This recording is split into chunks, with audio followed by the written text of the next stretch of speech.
All right, TroopzTV, presented by Barstool Sports, fan cam, Arsenal 0, Chelsea 2.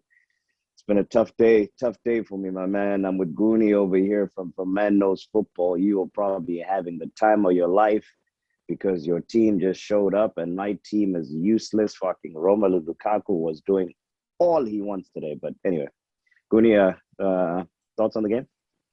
Right. First, let me explain to the people why I wasn't on the watch along. I was at the Football Factory watching the game with the Chelsea fans down there at Midtown. That is the partner of the Man Knows Football channel. So if you're not subscribed to that, go ahead and subscribe, and you will get fan cams from fans anybody that loves football. Now let's get to the game. I'm pretty sure that you remember how I was going on in the podcast before. I was Yep. very confident. The only thing that I am not happy with, but it's the most minus thing in the world, because obviously it would have eased my ego a little bit. We didn't win 3-0 because that was my prediction. And saying that, it's credit because I've got to address credit where it's due. That save from Leno was world class. I don't care what anybody says. And you know exactly which one it is. And I purposely didn't mention which opportunity, who made the opportunity and who went for goal. I purposely didn't mention it because you know it was that Lukaku header. Brilliant save from Leno. Aside from that, in the game, I don't think we looked at any point like we were going to struggle.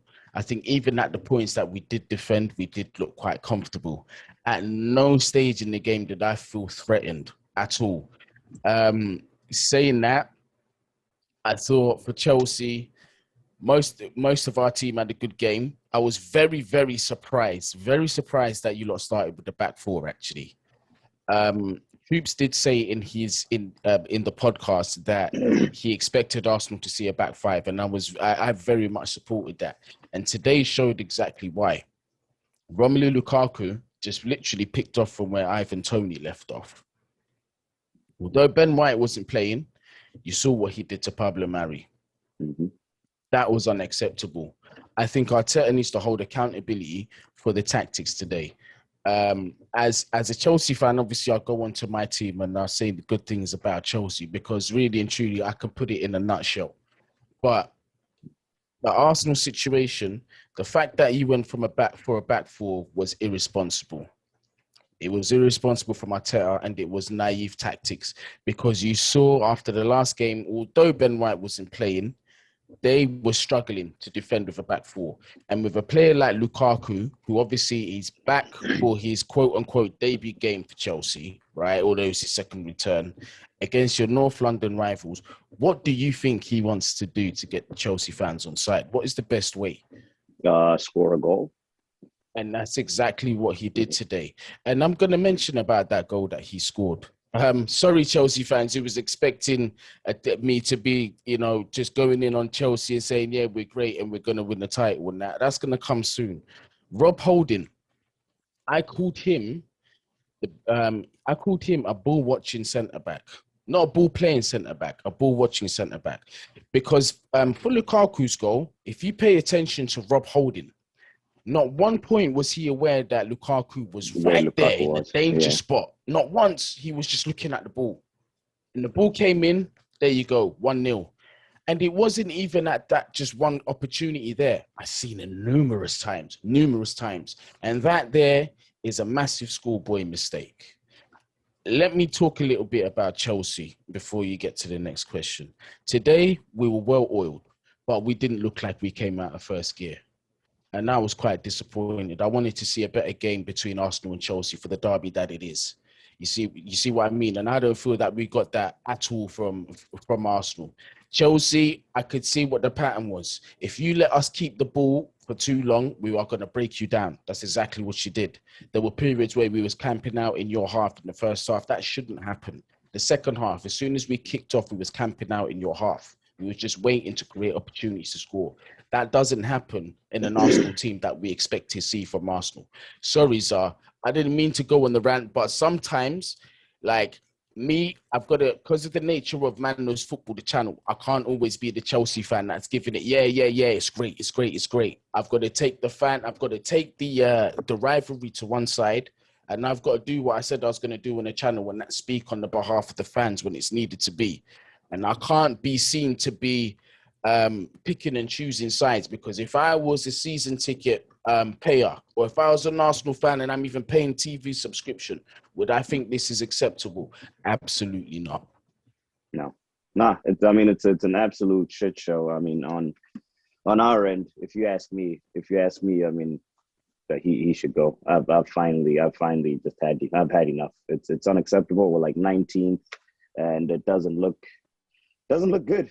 As opposed to you guys, you know, flying high, top of the league, you know, the best team in the country. I mean, granted, it's only been like 2 games, but you're at the top. How do you feel about that? You're happy with Lukaku's debut?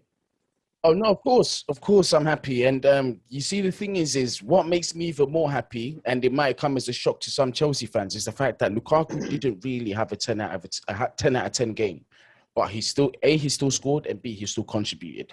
And that to me is fine, because I didn't expect Lukaku to really just hit the ground, smash it running. I did not expect that.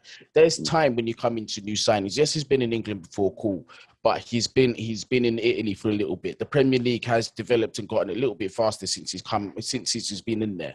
So there's that. There's getting used to the tactics and what Thomas Tuchel wants, and understanding the movement of your players around you. And he was able to do that to the extent where he was able to get a goal. He was still able to make his contributions outside of goals. Like I'm saying, like going back to Pablo Mari, like we were saying, it's just the way that he handled that defense, and he was creating space for others. Somebody else who I was very, very pleased with was Reece James. I was happy. That's who I was going to ask you about next, and thoughts on his game. I mean, he was doing what he wants down there, right? I think personally, as good as Reece James played, I think the fact that Kieran Tierney had a quite poor game also helped him as well.